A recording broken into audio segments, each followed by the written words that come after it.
I'll be honest, I was not vlogging today. It's about 6 o'clock at night and we're packing for Spokane this weekend. You guys have heard me talk about it a million times. And we packed the whole entire truck. We got the Supra on the trailer, that got sent out. Got everything ready, got all the stuff for the pop-up shop ready, and then it came time to load the BRZ. So I just put new tires on the trailer, so the trailer tire is actually a little bit bigger than the last one. So what that means is that the trailer sits a little bit higher, which means the incline to get up gets a little bit steeper. So I aired the bags up to 115 PSI all around, which isn't that much. I do it all the time. And then as I go to raise the car up, I hear this big bang. No one knew what it was. We're like, what was that? Like, we thought Evan or Calvin was pranking us. We thought someone threw a firecracker at us. We weren't sure what it was. We got around, I got out of the car, looked around, looked up, couldn't see anything. Turned the car off. Everything seemed fine. It's like, that was weird. Let's get this BRZ on the trailer, go home and get some sleep. I get back in the car, I turn it on, I glance down to my airlift module, and what do I see? The front left airbag reads 0. I go to air up the bag, and it literally sounds like an open dump of like 100 PSI shooting out. Long story short, we go underneath the car,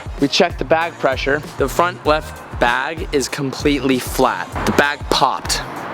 It exploded. So the BRZ will not be making it to Spokane. But Universal Air, our boys, came in so clutch today. They just sent us their new bags for the 86.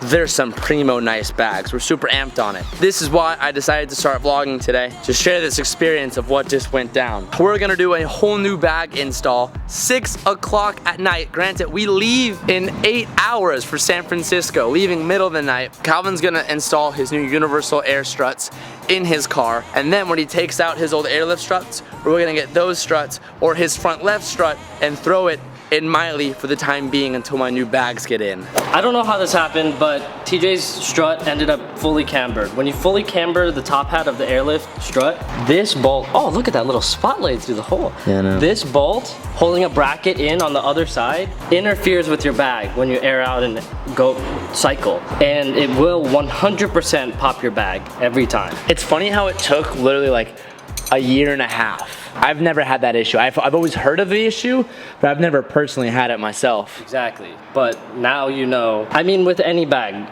like this is a problem. Like make sure this clears when you cycle. You don't see it when you put it in, but you'll know it's there once your bag pops.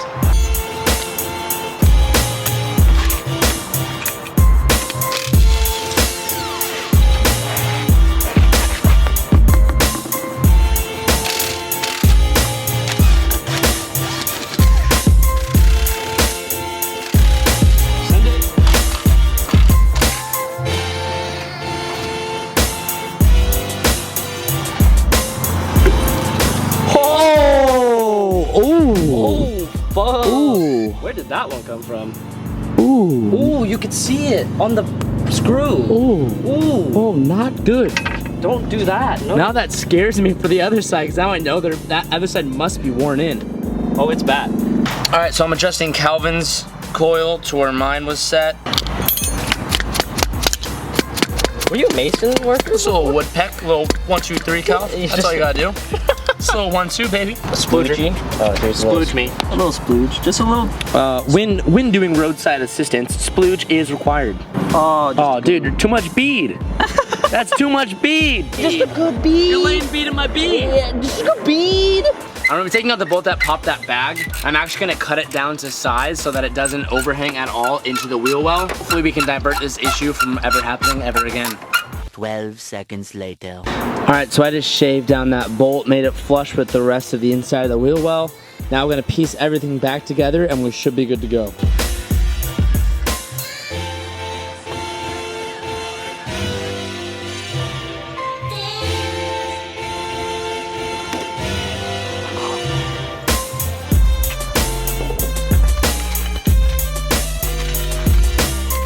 Okay, so to know if we fix the problem or not, when we go in the car and turn it on, the remote should say that it's reading pressure within the bag. If that's the case, we're good to go.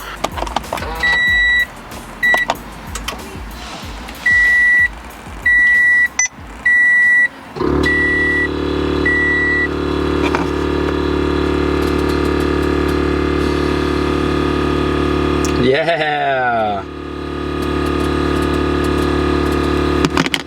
New bag in, seems to work, seems to hold air. That is a good sign.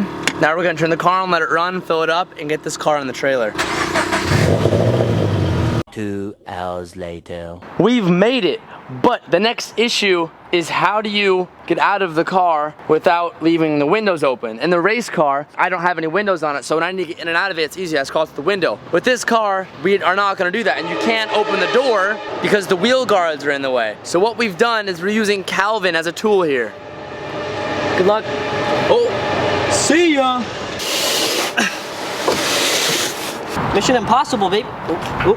That was definitely the hardest experience I've ever had, getting a car in a trailer. Granted, the BRZ is much wider and way lower and much more difficult than all the other cars, but she's all good. That car is loaded, ready to go. Back of the truck is loaded with everything we'll need for the pop-up shop, any roadside assistance that we'll need. I have backup tools for all of it. Let's go see how Calvin is doing with his new front struts.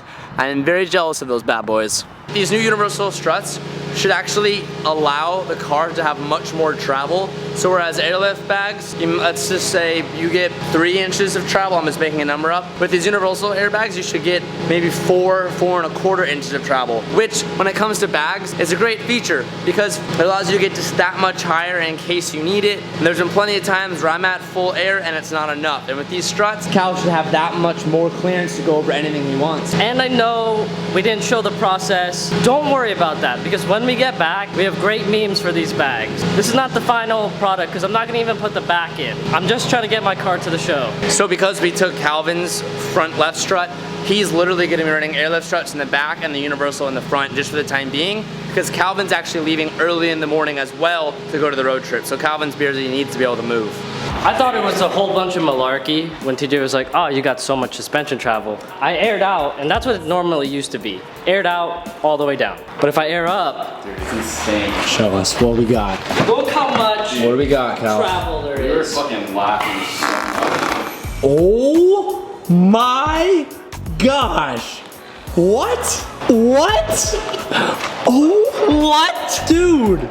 Are you joking? That's stock ride height. That's, no, dude, that's more than 2 times what the old setup used to do.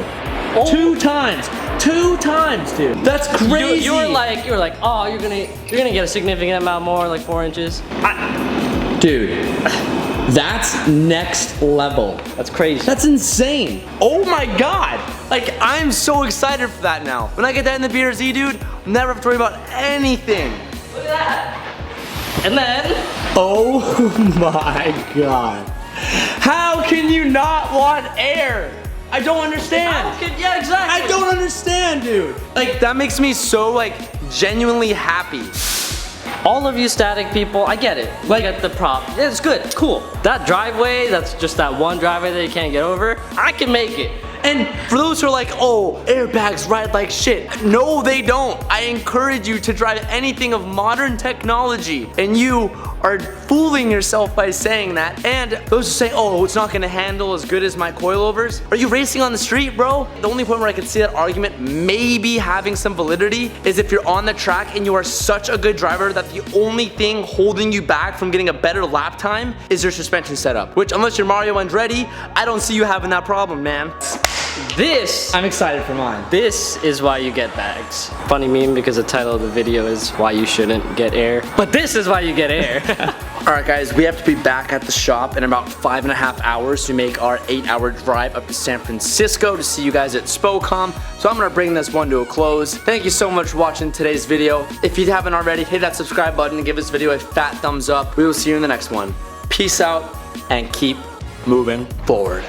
And I'm feeling good.